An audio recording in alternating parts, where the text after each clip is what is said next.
राज्य सरकारे आपोन घर नामे सरकारी कर्मचारी सकলৰ বাবে गृह ऋণৰ এখন আঁচনি চলাই আছিল যি কেইদিনমান আগতে আমি কেবিনেটত সিদ্ধান্ত লৈছিলো যে এই গৃহ ঋণৰ সৰ্বোচ্চ যেটো পৰিমাণ সেইটো 15 লাখৰ জায়গা 30 লাখ টকা অৰ্থাৎ এতিয়াৰ পৰা सरकारी कर्मचारी सकले आपोन घर आँचनिर जरियते 30 लाख टका पर्यंत बैंकर পৰা सरकाৰৰ जरियते ऋण লব পাৰিব একাংশ কৰ্মচাৰীয়ে আমাক আহি আপত্তি দিছিলে যে আমি আগতে 15 লাখ টকা পালো কিন্তু নতুন সকলৰ কাৰণে আপোনালোকে 30 লাখ কৰি দিলে গতিকে আমাকো আৰু 15 লাখ টকা ঋণ লোৱাৰ সুবিধা দিয়ে গতিকে চৰকাৰে আজি কেবিনেটৰ সিদ্ধান্ত লৈছে যে যি 37277 জন হিতাধিকাৰী চৰকাৰী কৰ্মচাৰীয়ে পূৰ্বতে 15 লাখ টকা আপোন ঘৰ আঁচনিৰ জৰিয়তে ঋণ লৈছিল তেওঁলোকে এতিয়া 30 লাখ टका লৈকে অৰ্থাৎ আৰু 15 লাখ টকা বেংকৰ পৰা ঋণ লব পাৰিব আপোন ঘৰ আঁচনিৰ অধীনত ইয়াৰ পিছত আজি কেবিনেটে এটা সিদ্ধান্ত ললে যে আমাৰ তিনিখন প্ৰপ'জ ৰিজাৰ্ভ ফৰেষ্ট আছিল এই তিনিওখনে তিনিচুকীয়া জিলাত আছিল এখন হল তালপথাৰ Proposed Reserve Forest. দ্বিতীয়খন হল মোহন পথাৰ Proposed Reserve Forest. আৰু তৃতীয়খন আছিলে First Edition to দুৱামাৰা Proposed Reserve Forest.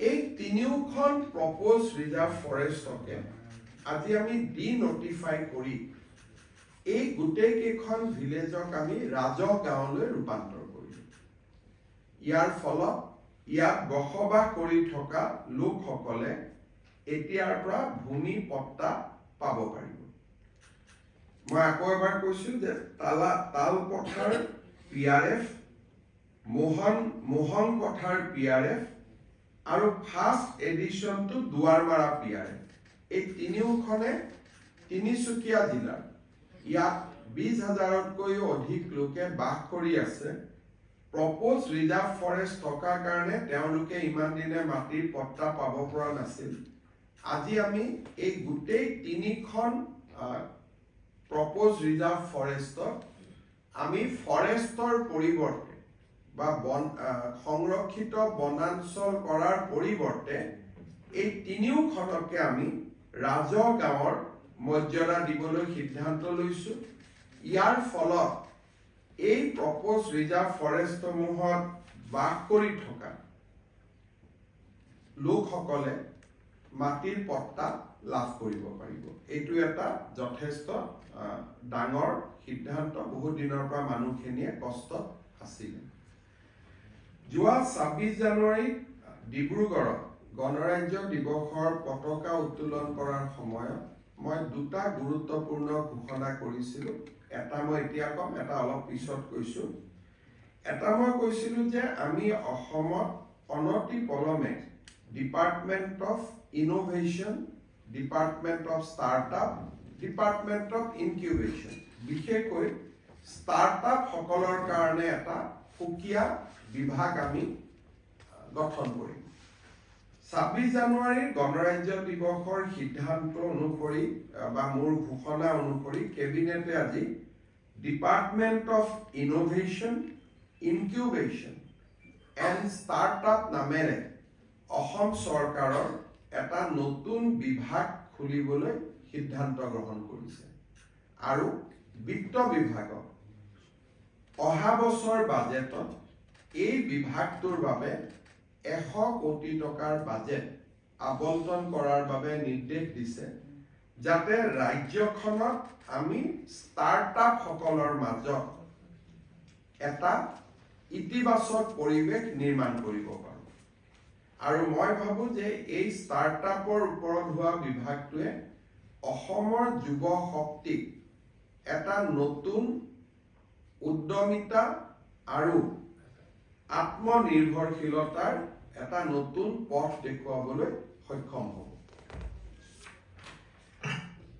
আজি কেবিনেটে ইয়াৰ লগতে Assam startups and innovation policy 2025 তাকো মঞ্জুৰি দিয়ে ইয়াৰ ফলত অসমৰ ষ্টাৰ্টআপসকলে সিডভি ভেঞ্চাৰ কেপিটেল ফাণ্ডৰ লগত অসম চৰকাৰৰ যি বুজাবুজি আছে তাৰ পৰা বেংকত লোন ল'ব পাৰিব 3 বছৰলৈকে তেওঁলোকে জিএসটি লিংক আপ পাব মাসি এই শিতানত 20,000 টকা প্ৰতি মাহত তেওঁলোকে চৰকাৰৰ পৰা সুবিধা পাব প্ৰুফ অফ কনসেপ্ট পৰ্যায়ত 10 লাখ টকা 25 লাখ টকা পাইলট পৰ্যায়ত আৰু 50 লাখ টকা স্কেলিং আপত তেওঁলোকে চৰকাৰৰ পৰা স্কেলিং আপৰ ক্ষেত্ৰত চৰকাৰৰ পৰা বিত্তীয় সহায় পাব এটা কনসেপ্ট আনিলে 10 লাখ টকা পাব যেতিয়া প্ৰুফ অফ কনসেপ্ট আনিব সেই প্ৰুফ অফ কনসেপ্টক আমি পাইলট পৰ্যায়লৈ লৈ যাবৰ বাবে 25 লাখ টকা দিম আৰু 25 লাখ টকা পোৱাৰ পিছত তেওঁলোকে যেতিয়া আৰু উদ্যমিতাৰে কাম কৰিব স্কেল আপ কৰিবৰ কাৰণে নেক্সট লেভেলত লৈ যাবৰ বাবে আৰু 50 লাখ টকা আমি তেওঁলোকক বিত্তীয় সাহায্য দিম without bank interest without loan এটো গ্ৰান্টিং এইড হ'ব চতুৰ্থতে আমৰা যিসকল অসমৰ যুৱকে পেটেন্টৰ আবেদন কৰিব ন্যাশনাল পেটেন্ট অৰ গ্লোবাল পেটেন্ট এই পেটেন্টৰ আবেদন কৰোতে যিমান টকা তেওঁলোকক লাগিব এই টকাখিনি অসম চৰকাৰে উভতাই দিব so Assam startup policy 2025 and Department of Innovation Incubation and Startup এই দুইটাই আমাৰ ৰাজ্যখনৰ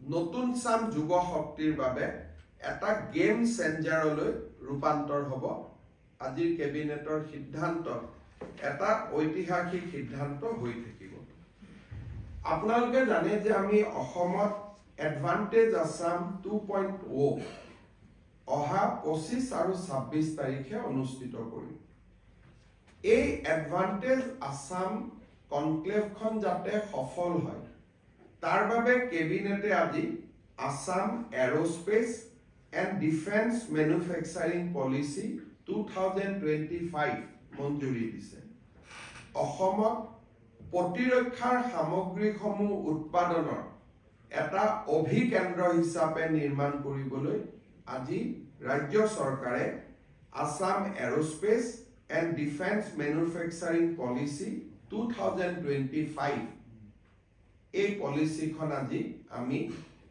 কেবিনেটত আমি গ্ৰহণ কৰিছো আৰু এই পলিচিখনে অসমত ডিফেন্স ইন্ডাষ্ট্ৰি লৈ অহাৰ ক্ষেত্ৰত এক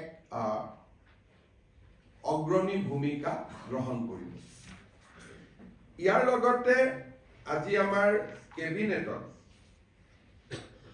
এটা বিশেষ বিষয়ৰ ওপৰত আলোচনা হৈছিল যে আমাৰ দেশ আৰু আমাৰ ৰাজ্যত bio manufacturing of chemical enzyme biopolymer functional food আৰু আদাৰ বায়ো প্ৰডাক্টস ইয়াৰ এটা বহুত ডাঙৰ নতুন ক্ষেত্ৰ এখন নিৰ্মাণ হৈ আছে ইয়াক বায়ো যি আমাৰ জৈৱিক যিটো বিজ্ঞান আছে আজিকালি এটা সময় আহিব যে মানুহে খোৱা বস্তু খেতি পথাৰত বনাব নালাগিব ল্যাবৰেটৰীতে মানুহক কিমান নিউট্ৰিশন লাগিব কিমান খোৱা লাগিব বায়ো ফুড ল্যাবৰেটৰীৰ পৰা নিৰ্মাণ হ'ব আৰু ইতিমধ্যে বিদেশত তাৰ ব্যৱস্থা আৰম্ভ হৈ গৈছে প্ৰধানমন্ত্ৰী নৰেন্দ্ৰ মোদী ডাঙৰীয়াই এই বায়োপলিমাৰ বায়ো ম্যানুফ্যাকচাৰিং অফ কেমিকেল এনজাইম আজিকালি আপোনালোকে এটা শব্দ শুনিছে প্ৰবায়োটিক মানুহে যি মানুহক এন্টিবায়োটিকৰ বিপৰীতে প্ৰবায়োটিক্স লাগে এই গোটেইবিলাকৰ ওপৰত ইতিমধ্যে ভাৰতে বিশাল গৱেষণা কৰিছে, আৰম্ভ কৰিছে, আৰু মোদী ডাঙৰীয়াই ৰাজ্যসমূহক ইয়াৰ ক্ষেত্ৰত আগভাগ ল'বলৈ আহ্বান জনাইছিল। ভাৰতৰ কোনো ৰাজ্যই এই ক্ষেত্ৰত আগবঢ়াৰ আগতেই আজি আমাৰ কেবিনেটত আসাম একশ্যন প্লেন অন বায়'-E3, যাৰ জৰিয়তে আমি এণ্টাৰপ্ৰেনিয়ৰ্ছ, ৰিচাৰ্চাৰ্ছ আৰু একাডেমিক ইনষ্টিটিউটসমূহক আনিব পাৰোঁ আমাৰ লগত, তাৰ কাৰণে আজি আমি এটা একশ্যন প্লেন নিৰ্মাণ কৰিছোঁ। আৰু এডভান্টেজ অসমৰ সময়ত এখন বিদেশী ৰাষ্ট্ৰকে ধৰি ভাৰতৰ বৈজ্ঞানিক সংস্থাসমূহৰ লগত এই জৈৱিক জগতখনত উদ্যোগ স্থাপন কৰাৰ দুখন ভাল MOU হোৱাৰো সম্ভাৱনা আছে, যোনে অসমত এটা গোটেই অসমৰ প্ৰতি মানুহৰ দৃষ্টিভংগীটোৱে সলনি কৰি পেলাব। আজি আমাৰ কেবিনেটত আমি যোৱা কেবিনেটত গাঁৱৰ মহিলাসকলক 10,000 টকা দিবলৈ মুখ্যমন্ত্ৰী মহিলা উদ্যমিতা অভিযান গ্ৰাম্যক অনুমোদন কৰিছিলোঁ। আজি আমি মুখ্যমন্ত্ৰীৰ মহিলা উদ্যমিতা অভিযান নগৰীয়াক অনুমোদন কৰিছোঁ। এই আঁচনিখনৰ জৰিয়তে নগৰ অঞ্চলৰ 2 লাখ মহিলাই 10,000 টকা কৰি চিট মানি আৰু ভৱিষ্যতে বেংকৰ লোন পোৱাৰ পথ প্ৰশস্ত হ'ব। আমাৰ ৰাজ্যত 39টা আমি ডিষ্ট্ৰিক্ট নিৰ্মাণ কৰিছিলোঁ, সমজিলা নিৰ্মাণ কৰিছিলোঁ, আৰু ইতিমধ্যে সমজিলা আয়ুক্তসমূহে দায়িত্বভাৰ গ্ৰহণ কৰিছে। এইবাৰ গণৰাজ্য দিৱসৰ পতাকাও সমজিলাসমূহত উত্তোলিত হৈছে। বিধায়ক, আনটাইড ফাণ্ড, সংসদ পুঁজিৰ ব্যৱহাৰো সমজিলাসমূহতে আৰম্ভ হৈছে। সমজিলা আয়ুক্তৰ সমান্তৰালকৈ আৰক্ষীৰ ক্ষেত্ৰতো আজি আমি সমজিলা আৰক্ষী অধীক্ষক, district superintendent of police CDSP নামে 39টা পদৰ আজি আমি অনুমোদন কৰিছোঁ এডিশ্যনেল SP ৰেংকত। ইয়াৰ ফলত সমজিলাৰ মানুহে আগতে যদি SPৰ ওচৰত যাবলগীয়া হৈছিল, এতিয়া তাৰ বহু শতাংশ কাম ডিষ্ট্ৰিক্ট চুপাৰিনটেণ্ডেণ্ট অফ পুলিচৰ লেভেলতে শেষ হৈ যাব। ক্ষমতা বিকেন্দ্ৰীকৰণৰ ক্ষেত্ৰত আমাৰ চৰকাৰে লোৱা পদক্ষেপে আৰু এটা নতুন পৰ্যায়ত আজি ভৰি দিলে। ডিষ্ট্ৰিক্ট চুপাৰিনটেণ্ডেণ্ট অফ পুলিচ এইটো এডিশ্যনেল SP ৰেংকত হ'ব। এতিয়াৰ পৰা আমাৰ ৰাইজে মেল, মিটিং, সভা, সমিতি পাতিবৰ কাৰণে আৰক্ষী অধীক্ষকৰ ওচৰত যাব নালাগে। সমজিলা আৰক্ষী অধীক্ষকৰ পৰ্যায়তে এই কামবিলাক হ'ব। পুলিচ ভেৰিফিকেশ্যন, বিভিন্ন ভেৰিফিকেশ্যনছ, এই গোটেইবিলাক সমজিলা আৰক্ষী অধীক্ষকৰ পৰ্যায়তে শেষ হ'ব। আৰু সমজিলাত থকা থানাসমূহৰ ওপৰত সমজিলা আৰক্ষী অধীক্ষকৰ কৰ্তৃত্ব থাকিব। আজি আমাৰ কেবিনেটত মিছন বসুন্ধৰা আবেদনৰ তাৰিখ ৰাইজৰ বিশেষ অনুৰোধত, এইবাৰ মই ডিব্ৰুগড়ত যাওঁতে বহুত ৰাইজে মোক অনুৰোধ কৰিছিলে, আমি শেষবাৰৰ বাবে 15 ফেব্ৰুৱাৰীলৈকে বৃদ্ধি কৰিছোঁ। লগতে আমি আপোনালোকে জানে যে 3টা প্ৰজন্মৰ প্ৰমাণ বসুন্ধৰাৰ কাৰণে schedule tribe, schedule caste, tribe আৰু গোৰ্খা লোকসকলে দিব নালাগে। কিন্তু মৰাণ আৰু মটক সমাজৰ পৰাও মোৰ ওচৰত প্ৰতিনিধিত্ব আহিছিলে যে আমাকো 3টা প্ৰজন্মৰ প্ৰমাণ পত্ৰ দিয়াৰ আওতাৰ বাহিৰত ৰাখিব লাগে। আজি আমি কেবিনেটে কোচ ৰাজবংশী, মৰাণ, মটক, চুতীয়া আৰু আহোম সম্প্ৰদায় বা আহোম জনগোষ্ঠীৰ লোকসকলক মিছন বসুন্ধৰা আঁচনিৰ বাবে প্ৰয়োজনীয় 3টা প্ৰজন্মৰ আবেদনৰ পৰা তেওঁলোকক এক প্ৰকাৰ ক'ব গ'লে আমি ৰিলিজ কৰি দিছোঁ, বা আন ভাষাত ক'ব গ'লে তেওঁলোকে 3টা প্ৰজন্মৰ চাৰ্টিফিকেট দিব নালাগে। ST, SC আৰু গোৰ্খা তথা টি গাৰ্ডেনৰ লোকে যেনেকুৱা সুবিধা পাইছিল তেনেকুৱা সুবিধা তেখেতসকলেও ল'ব পাৰিব। কোচ ৰাজবংশী, মৰাণ, মটক, চুতীয়া, আহোম সম্প্ৰদায়ে এতিয়াৰ পৰা আৰু 3টা প্ৰজন্মৰ চাৰ্টিফিকেট তেওঁলোকে দিয়াৰ প্ৰয়োজনীয়তা নাথাকিব। ডিব্ৰুগড়ৰ কেবিনেটত আমি আৰু এটা সিদ্ধান্ত লৈছিলোঁ যে ধৰ্মীয় উপাসনাস্থলী 25,000 ধৰ্মীয় উপাসনাস্থলীলৈ আমি 3 লাখকৈ টকা অনুদান হিচাপে আগবঢ়াম।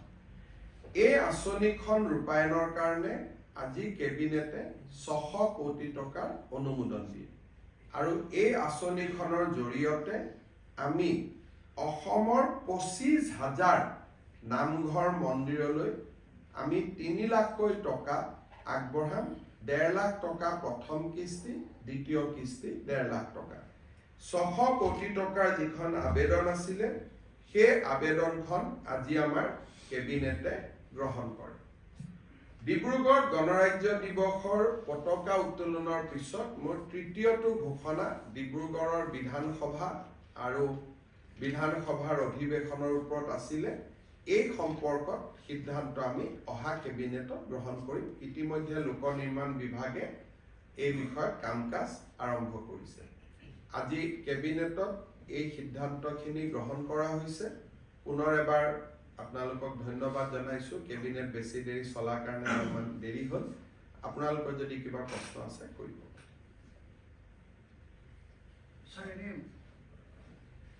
ৰাজ্যিক কৰ্মচাৰীসকল যিবিলাক এটাচমেণ্টত আছিল তেনেকুৱা অৰ্ডাৰ আপুনি কেনচেল কৰিব। এটাচমেণ্ট থাকিলে জিলাসমূহৰ খুব অসুবিধা হয়। তিনিচুকীয়াৰ দৰমাহালৈ যদি কামৰূপ জিলাত কাম কৰি থাকে, তিনিচুকীয়া ৰাইজে তাত আপত্তি কৰে। বিশেষকৈ ইয়াকে লৈ কাৰ্বি আলং, ডিমা হাছাও, উজনি অসমৰ জিলাসমূহৰ ৰাইজৰ এটা ক্ষোভৰ সৃষ্টি হৈছে। কাৰণ মেক্সিমাম কৰ্মচাৰীয়ে তিনিচুকীয়া, ডিব্ৰুগড়, লখিমপুৰ, ধেমাজিত পোষ্টিং লৈ বা পদ থকাৰ পিছত তেওঁলোকে গুৱাহাটী আৰু কামৰূপ জিলাত তেওঁলোকে এটেচমেণ্টত আছে আৰু ইয়াক লৈ এক প্ৰকাৰ গণ বিক্ষোভৰ আৰম্ভণি হৈছে। বহুত জাগাত মানুহ নাই। ক'ত আছে? বোলে এটেচমেণ্ট লৈ জালুকবাৰীত আছে, এটেচমেণ্ট লৈ পলাশবাৰীত আছে। আৰু তাকে লৈ ব্যক্তিগতভাৱে মানুহে মোকেই বেয়া পাইছে যে মুখ্যমন্ত্ৰীয়ে নিজৰ গৃহ জিলালৈ কৰ্মচাৰীসকলক লৈ গৈছে বুলি। সেইকাৰণে এতিয়া সকলো এটেচমেণ্ট হ'ব, কিন্তু পৰ্টেল আছে। কোনোবাই যদি ট্ৰান্সফাৰৰ কাৰণে আবেদন কৰে পৰ্টেলৰ জৰিয়তে আবেদন কৰিব। মোৰ অগোচৰে হৈ আছিল, আমাৰ মন্ত্ৰীবিলাকৰো অগোচৰে হৈ আছিলে। গতিকে আমি ডাইৰেক্টৰ হেল্থ ছাৰ্ভিচৰ ওপৰত ডিপাৰ্টমেণ্টেল একশ্যন ল'ব দিছোঁ। এইবিলাক তলৰ পৰ্যায়তে হৈ যায়, কোনেও গমো নাপায় বা আপোনালোকেও নিলিখে। এনেইতো আমাৰ চ'ৰ্চ আপোনালোকে লিখিলে আমি গম পাওঁ, আপোনালোকে এইবিলাকৰ ওপৰত বৰ বেছিকৈ নিলিখে। সেইকাৰণে কথাবিলাক আমি গমো পোৱা নাছিলোঁ। এইবাৰ আমি তিনিচুকীয়া, ডিব্ৰুগড়ত এতিয়া আমি এটা নতুন কাম আৰম্ভ কৰিছোঁ। সমষ্টি ভিত্তিক আমি ৰিভিউ লওঁ। এতিয়া মই যেতিয়া ডিব্ৰুগড়ত এটা সমষ্টিকৈ ৰিভিউ লৈছোঁ, তেতিয়া চিটত আহি গৈছে যে 4জন MPW নাই। ক'ত আছে? কামৰূপত আছে। 5জন MPW নাই। ক'ত আছে? নলবাৰীত আছে। বেচিকেলি উজনিত পোষ্টিং হোৱা ল'ৰা ছোৱালীখিনিয়ে কামৰূপ, নলবাৰী, গুৱাহাটী এইবিলাকলৈকে গুচি আহে বিভিন্ন ধৰণে। সেইকাৰণে এইটো আমি বন্ধ কৰিব কৈছোঁ। কিন্তু কোনোবা যদি এটেচমেণ্ট লাগে, বোলে এনাষ্টেচিয়া লাগে কোনোবা ডিষ্ট্ৰিক্ট হস্পিটেলত, চৰকাৰে এটেচমেণ্ট কৰিলে আপত্তি নাই, কিন্তু সঞ্চালক পৰ্যায়ত এটেচমেণ্ট হ'ব নালাগে। এই কথাটোৱে হ'ব। ধন্যবাদ।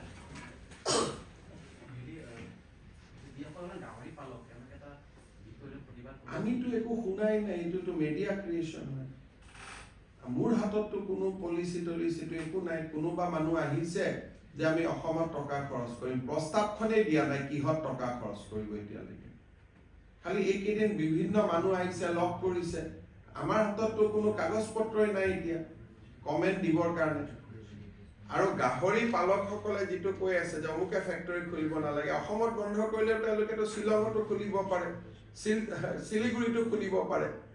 গতিকে বিষয়টো কাগজখন আহিলেহে মাতি আনি আলোচনা কৰিব পাৰিম এতিয়ালৈকেতো তেওঁলোকে কোনো প্ৰস্তাৱ দিয়া নাই মই যিমান দূৰ জানো তেওঁলোকে কলিকতা মেঘালয় অসম তিনিখন ৰাজ্য তেওঁলোকে পৰিভ্ৰমণ কৰিছে কিবা চাইছে কৰিব পাৰে নেকি আমি নিদিলে শিলঙত কৰিব আমি নিদিলে শিলিগুৰিত কৰিব আগতো বস্তুখিনি আহি সোমাব সেইকাৰণে আমাৰ কাৰ ক্ষতি হয় কি হয় কাগজখন আহিলে মই পঢ়ি চাব পাৰিম তেতিয়া আমি লোকেল গাহৰি পালকসকলৰ লগত আলোচনা কৰিব পাৰিম ভাই এইখন প্ৰস্তাৱ আহিছে আপোনালোকৰ কি আপত্তি আছে কওক এতিয়ালৈকে কাগজে হাতত একো নাই আমাৰ CA টাইপ আন্দোলন হৈ গ'ল এইটো মানুহ নাহে অসমত আহিব বুলি 2 লাখ 20 লাখলৈ এইটো সেকেন্ড CA এজিটেশন এটা হৈ আছে